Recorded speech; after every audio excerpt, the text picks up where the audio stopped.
నేనేం కింద పడలేదు, వాడే కింద పడేశాడు. ఎవరు? ఇంకెవరు? ఆ ధీరజ్ గాడు.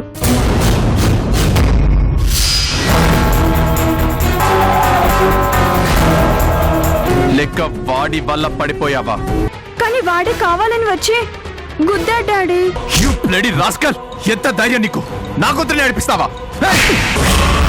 కేవలం మిమ్మల్ని చూసి ఆ ధీరజ్ గాడికి వార్నింగ్ ఇచ్చి మాత్రం వదిలిపెట్టాను.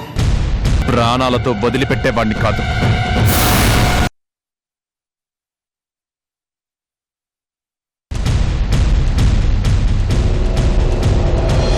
నాకు తెలిసి కరెక్ట్గా 5 సెకండ్లలో వీడు ఫోన్ రింగ్ అవుతుంది. 1 2 3 4 5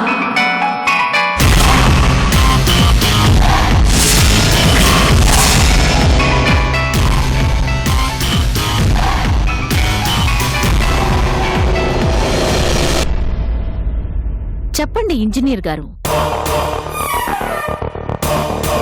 నేనమ్మా, మీ నాన్నని. ఎవరు? మీ నాన్ననమ్మా, కృష్ణ ప్రసాద్ని మాట్లాడుతున్నాను. ఓహో, మీరా? ఏంటి పొరపాటున రాంగ్ నంబర్కి డయల్ చేసినట్టున్నారు? మీరు నాకు ఫోన్ చేయడం చాలా విచిత్రంగా ఉందే.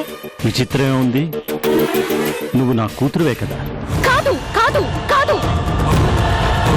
నేను సౌందర్య కూతుర్ని మాత్రమే, మీకు కూతుర్ని కాదు. అలా అనుకుంటే కోర్టు దాకా వెళ్ళి నేను నీ తండ్రిని అని నిరూపించుకునే అవసరం ఏమొచ్చేది? ఎందుకంటే నా తల్లిని అందరూ నోటికొచ్చినట్టు మాట్లాడారు కాబట్టి. మా అమ్మ నన్ను ఎవరికో కనలేదు అని ఈ లోకానికి చెప్పాలి అనుకున్నాను. చెప్పాను. అండర్స్టాండ్? ఇంకా మీరు నాకు అవసరం లేదు. అయినా నాకెందుకు ఫోన్ చేశారు? మీకు మీ అల్లుడున్నాడు, కూతురు గాని కూతురుంది కదా. ఆ కూతురు ఎలాగో ఉంది, కానీ ఈ కూతురే వయసు పెరిగినా బుద్ధి మారలేదు అని ఒక తండ్రిగా బుద్ధి నేర్పుదామని ఫోన్ చేశాను. ఒక వయసు వరకే కోపాలు తాపాలు బాగుంటాయమ్మా. వయసు పెరిగే కొద్దీ మనిషికి జ్ఞానం పెరగాలి, ఆలోచన మార్చుకోవాలి. ఉడుకు రక్తం పగలు ప్రతీకారాలు కోరుకుంటే పెద్దరికం మనిషి సంస్కారాన్ని పెంచాలి. అంతేగాని ఇలా శత్రుత్వాన్ని కోరుకోకూడదు భార్గవి. ఏంటి నీతులు చెప్పడానికి ఫోన్ చేశారా? అయినా మీరు చెప్పే నీతులు నేనెలా వింటాననుకున్నారు? అందులోనూ మీరు చెప్పే నీతులు అస్సలు వినను కదా. ఇలాగే నీ కొడుకును కూడా ఎందుకు అలా తయారు చేస్తున్నావు? ఏం సాధిద్దామని? వాడిని రెచ్చగొట్టి రాజా కూతురు మీదకి ఉసిగొలుపుతున్నావు. అను ఎవరు? వాడి చెల్లెలు కదా. నువ్వెలాగో అయిన వాళ్ళందరికీ దూరంగా బ్రతుకుతున్నావు, వాడికి అందరినీ దూరం చేస్తున్నావా? వద్దు, నాకు లేనిపోని బంధాలు బాంధవ్యాలు గుర్తు చేయాల్సిన అవసరం లేదు. నాకు తెలిసినంత వరకు ఆ రాజా నాకు శత్రువే, అతని కూతురు నాకు శత్రువే. పనికిరాని చుట్టరికాలు అనుబంధాలు తెచ్చి నా మీద రుద్దాల్సిన అవసరం లేదు. నువ్వు కాదు అనుకున్నట్టే రాజా కూడా కాదనుకుంటే నీ కొడుకుని ప్రాణాలతో వదిలిపెట్టడు భార్గవి. రాజా చాలా సంయమనంతో ఉన్నాడు కాబట్టే నీ కొడుకు వల్ల అను ప్రాణాపాయం మీదకు వచ్చినా భరించి వదిలేశాడు. సహనం కూడా మనిషికి ఒక స్థాయి వరకే ఉంటుందమ్మా. అది తెగేంత వరకు లాగడం మంచిది కాదు. మనం పిల్లలకి ఆస్తులు ఇవ్వాలి కానీ పగలు పెంచకూడదు. నీకు పెళ్ళైంది, నీ భర్త నీ పిల్లలు నువ్వు సుఖంగా ఉండాలి కానీ ఇలా రెచ్చగొట్టి అవతల వాళ్ళని ఏడిపించడం వల్ల నువ్వు సాధించేదేంటి చెప్పు? అనవసరంగా నీ మనసు పాడు చేసుకొని వాడి జీవితాన్ని నాశనం చేయకో. దయచేసి మీ ధర్మ ప్రవచనాలు ఆపుతారా? నేను చెప్పేది వినమ్మా బాధ. చాలు. నా కొడుకుని ఎలా పెంచాలో నాకు బాగా తెలుసు. మీ సలహాలు సూచనలు నాకేం అవసరం లేదు. దయచేసి ఇంకొకసారి నాకు ఫోన్ చెయ్యకండి. నేను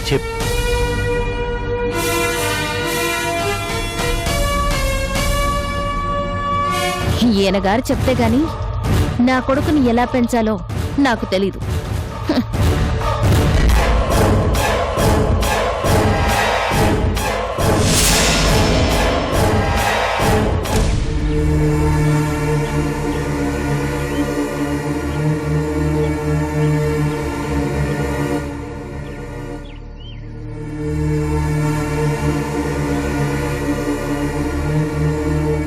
వాడే కావాలని వచ్చి బైక్ మీద డాష్ ఇచ్చాడు.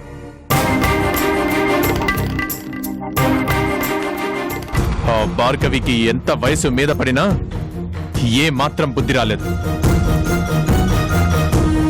తను శత్రుత్వం పెంచుకుంటుందే కాకుండా తన కొడుకుని కూడా మన మీదకి పంపిస్తోంది.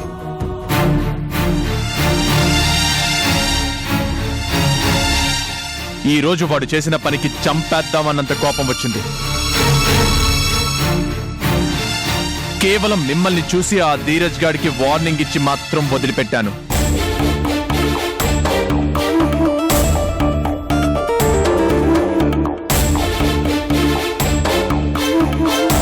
నా కూతురి రక్తం కళ్ళ చూసిన వాణ్ణి ప్రాణాలతో వదిలిపెట్టేవాణ్ణి కాదు.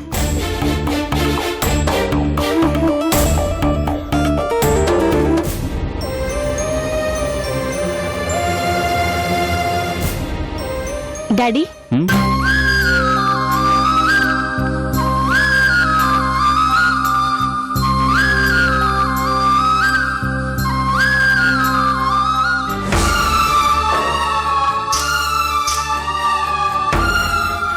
ఏమి డాడీ? ఏం లేదమ్మా, ఉన్నట్టుండి నువ్వు డాడీ అని పిలిచేసరికి పిలిచేసరికి ఏమి డాడీ? అది అచ్చం నా చందు పిలిచినట్టే అనిపించింది. నేను మీ కూతుర్నే అన్నారు కదా, మరి నేను పిలిస్తే చందులా ఉండకపోతే ఇంకెలా ఉంటుంది చెప్పండి? రండి.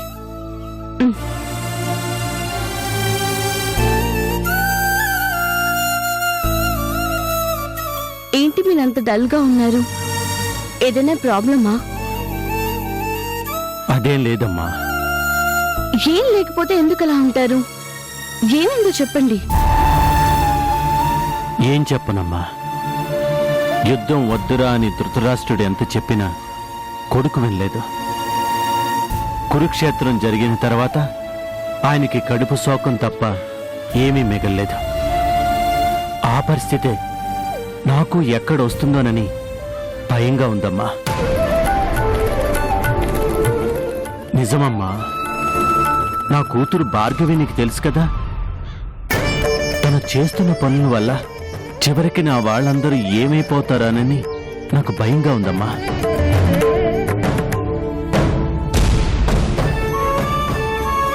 నిజానికి చందు భార్గవి ఇద్దరూ నా కూతుర్లే, నా రక్తం పంచుకున్న వాళ్లే. కాని భార్గవి పగ ద్వేషంతో చందు బ్రతికున్నంతకాలం వేధించుకొని తింది. రాజాని ఎంత ఏడిపించాలో అంతా ఏడిపించింది. చివరికి కోర్టు కూడా లాగింది. పరువు తక్కువ పనులు చాలా చేసింది. అయినా రాజా సహించాడు. ఇటు నా మీద కక్ష సాధించింది. జయంతిని కూడా నానా రకాలుగా వేధించింది. ప్రతి దానికి పోటీనే, ప్రతి వాళ్లతోనూ పోటీనే. మనుషులు పోయారు, ఏళ్లు గడిచిపోయాయి. అయినా ఇంకా భార్గవికి మా మీద కోపమే. ఏదో ఒకటి చేయాలని తాపత్రయం. ఇంత వయసొచ్చినా తనకు మాత్రం బుద్ధి రాలేదు. ఇప్పుడు కొత్త తరానికి కూడా పగని వారసత్వంగా ఇస్తుంది. మన అనూకి యాక్సిడెంట్ అయింది కదా, ఆ యాక్సిడెంట్ చేసింది ఎవరో కాదు, ఆ భార్గవి కొడుకే.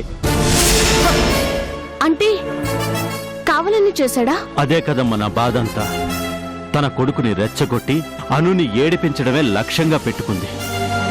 అదృష్టం బాగుంది కాబట్టి సరిపోయింది, లేకపోతే అను జీవితం ఏమైపోయేది? ఇలా ఎంతకాలం ద్వేషిస్తుందో అర్థం కావడం లేదు. ఇంకా ఎంతమంది ప్రాణాలు పోవాలని కోరుకుంటుందో తెలియడం లేదు. నా కళ్ళ ముందే నా మనవళ్ళు మనవరాళ్ళు కొట్టుకుంటుంటే చూసి భరించడం చాలా కష్టంగా ఉందమ్మా. అనుకేదైనా జరిగితే రాజా ఊరుకోడు. అటు భార్గవి కొడుకు కూడా ఎవరు? నా మనవడేగా. కోపంలో రాజా వాణ్ణి ఏదైనా చేస్తే ఆ బాధ కూడా నాకే కదా. ఎంత సర్ది చెప్పినా భార్గవికి అర్థం కావడం లేదమ్మా. రాజా నన్ను చూసి భరిస్తున్నాడు కానీ లేకపోతే తన కూతురికి జరిగిన దానికి ఈ పాటికి వాణ్ణి ఏం చేసుండేవాడో. ఎలా భార్గవి మనసు మార్చాలి?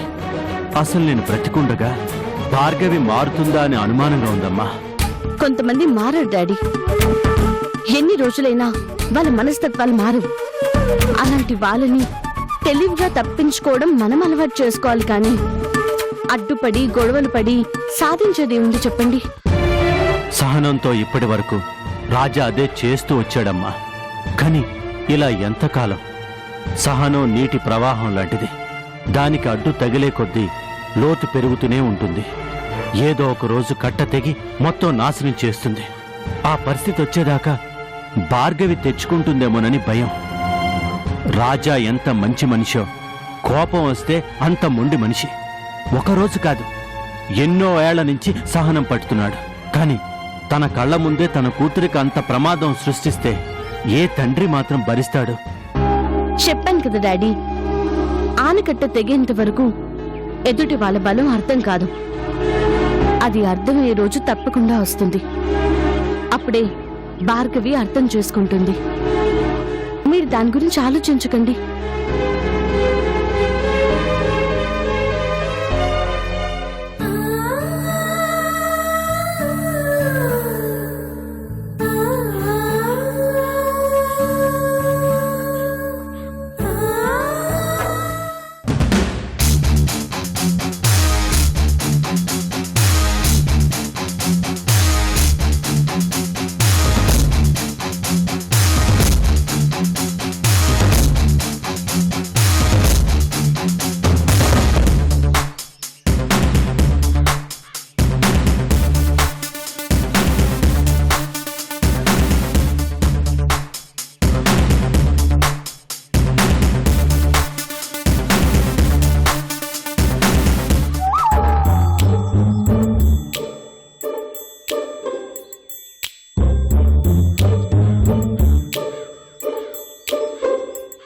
ఏంట్రా ఇంకా ఆ సెల్ వాడుతూనే ఉన్నావా? ఎంతకాలం వాడతావరా దాన్ని? ఎప్పుడో సెల్ ఫోన్లు వచ్చినప్పుడు కొన్నావు. దాన్ని కంపెనీ వాడు కూడా రిపేర్ చేయలేక వదిలేశాడు. నువ్వు మాత్రం దాన్ని రిపేర్ చేస్తూనే ఉన్నావు. ఇదిగో రెడీ అయిపోయింది. దీనికి కనీసం ఒక 10 ఏళ్ళన్నా వాడాలరా. రేయ్, నువ్వు సామాన్యుడి కాదురా. సచిన సెల్ కూడా వదిలిపెట్టావు కదా, దాన్ని తాట తీసి మరీ వాడుతున్నావురా. దేవుణ్ణి గొప్ప తెలివిచ్చాడురా, దాన్ని సరిగ్గా వాడుకోవట్లేదురా నువ్వు. నీ తెలివితేటలు నాకుంటేనా 3 పర్సులు 6 కటింగులతో మన జీవితం కలకల్లాడిపోయేదిరా. ఏడ్చావులే గాని పద వేడకెళ్దాం.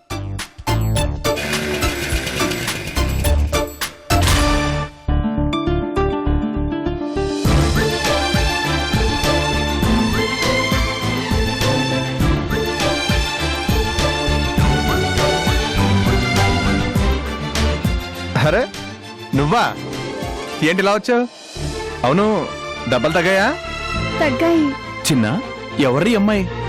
ఆ రోజు చెప్పాను కదరా, రోడ్డు మీద యాక్సిడెంట్ జరిగితే తీసుకెళ్లి హాస్పిటల్లో జాయిన్ చేశాను అని. ఈ అమ్మాయినే. అవును, నీ పేరేంటి? అను. అను. బాగుంది. అది సరేగాని ఏంటి ఇక్కడికి వచ్చావు? మీకు థ్యాంక్స్ చెప్పి పోదామని. థ్యాంక్స్ ఎందుకు? నన్ను కాపాడారు, హాస్పిటల్ చేర్పించి బ్లడ్ కూడా ఇచ్చారంట కదా. సమయానికి మీరు బ్లడ్ ఇవ్వకపోతే నేను బ్రతికేదాన్ని కాదని మమ్మీ చెప్పింది. అందుకే మీ అడ్రస్ తెలుసుకుని వచ్చాను. దానికి ఎంత దూరం రావాలా? రోడ్డు మీద ఎప్పుడైనా కనిపించినప్పుడు చెప్తే సరిపోయేదిగా. చూడమ్మా, మా చిన్నకి నాకు ఒట్టి థ్యాంక్స్ నచ్చవు. ఇలా చిన్న అదేగా. నాకు తెలుసు, అందుకే మీకోసం ఈ డబ్బులు తీసుకొచ్చాను. అబ్బా, ఇలాంటి థ్యాంక్స్లు ఎన్ని చెప్పినా మాకు చాలా సంతోషం. ఇవ్వమ్మ ఇవ్వు. రేయ్ నువ్వు ఆగు. ఈ డబ్బులు ఎందుకు ఇస్తున్నావు? నాకు రక్తం ఇచ్చి ప్రాణాలు కాపాడారు కదా, అందుకు. నేను రక్తం అమ్ముకునే పరిస్థితికి దిగజారలేదు. రేయ్ చిన్న, రేయ్ నువ్వుండు. చూడమ్మా, నేను ఒక అనాథని. నాకు తెలిసి ఎవరైనా కష్టంలో ఉంటే నాకు తోచిన సహాయం చేస్తూ ఉంటాను. ఎందుకో తెలుసా, అలా సహాయం చేస్తే పుణ్యం పెరిగి నాకు మా అమ్మా నాన్న దొరుకుతారనే ఆశ. నిన్ను అలానే హాస్పిటల్లో చేర్పించాను. టైంకి బ్లడ్ లేదంటే నాదే అదే బ్లడ్ గ్రూప్ కావడంతో ఇచ్చాను. అంతేగాని రక్తం అమ్మితే డబ్బులు వస్తాయని కాదు. అలా అయితే మా అవసరాలకి రోజు రక్తం అమ్ముకోవాలి. ఏయ్ అది కాదురా చిన్న, పాపం ఆ అమ్మాయి ఏదో అభిమానంతో డబ్బులు ఇస్తుంటే. వద్దురా పండు, ఆ డబ్బు తీసుకుంటే మన పుణ్యం తగ్గిపోతుందిరా. చూడమ్మా, నేను రక్తం పంచేవాడినే కానీ అమ్ముకునేవాడిని కాదు. నువ్వు బాగున్నావు కదా, నాకు అది చాలు. వెళ్ళు. డబ్బుతో రక్తం కొనలేవని చాలా బాగా చెప్పావు. మీరు అమ్మా నాన్న లేని అనాథులుగా ఎంత బాధపడుతున్నారో నాకు అర్థమైంది. మీకు అమ్మా నాన్న దొరకాలని నేను మనస్ఫూర్తిగా కోరుకుంటున్నాను. కాకపోతే మిమ్మల్ని ఒకటి అడగొచ్చా? డబ్బులు తప్ప ఏదైనా అడగమ్మా, ఎందుకంటే మా పొజిషన్ చాలా బ్యాడ్. మనిద్దరి మధ్య ఏ బంధం లేకపోయినా రక్తం మనిద్దరికి సంబంధం కలిపింది. అందుకని మిమ్మల్ని అన్నయ్య అని పిలవచ్చా?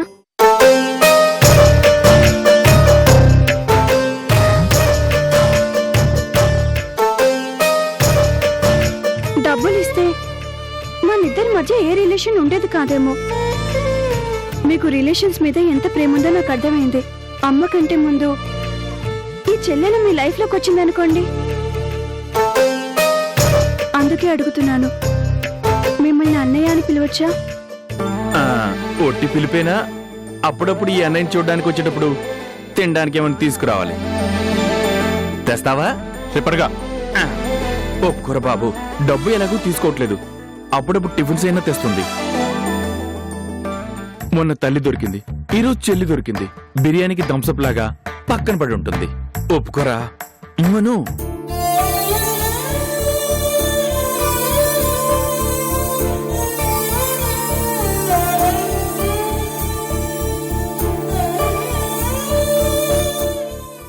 సరే, నీ ఇష్టం. థ్యాంక్స్ అన్నయ్య, థ్యాంక్ యూ సో మచ్. వెళ్ళొస్తానన్నయ్య. అలాగే.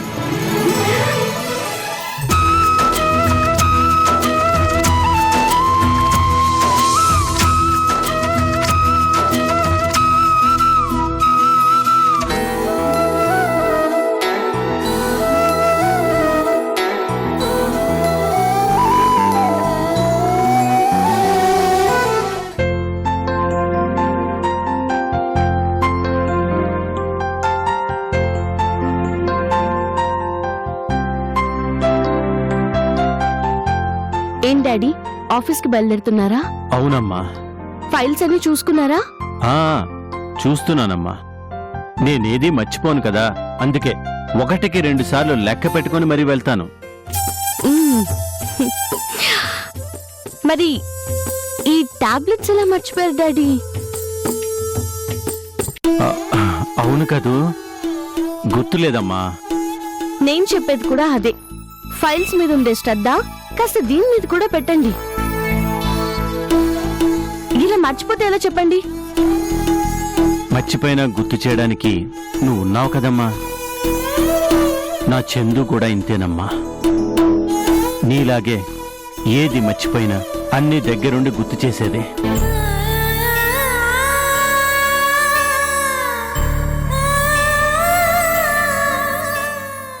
తీసుకోండి. నువ్వు వచ్చినప్పటి నుంచి నేను నా గురించి పట్టించుకోవడమే మానేశానమ్మా. ఎందుకంటే నా గురించి పట్టించుకోవడానికి నువ్వున్నావు కదా.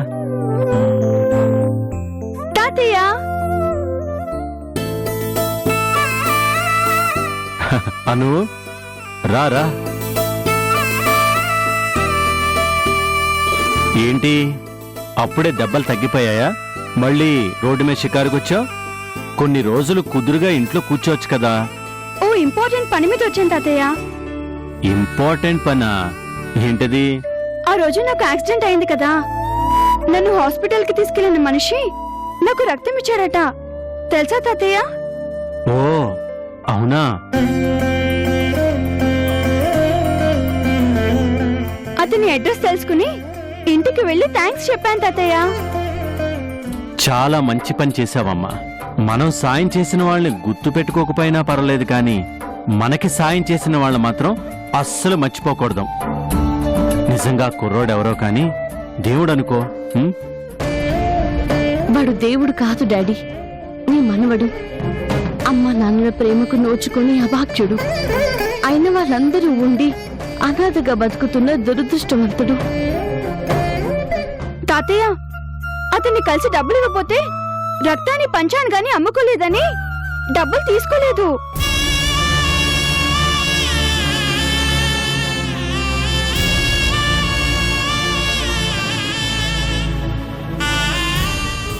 నాకైతే చాలా హ్యాపీగా ఉంది తాతయ్య. రక్తాన్ని పంచాడు కాబట్టి అన్నయ్య అని పిలిచేశాను.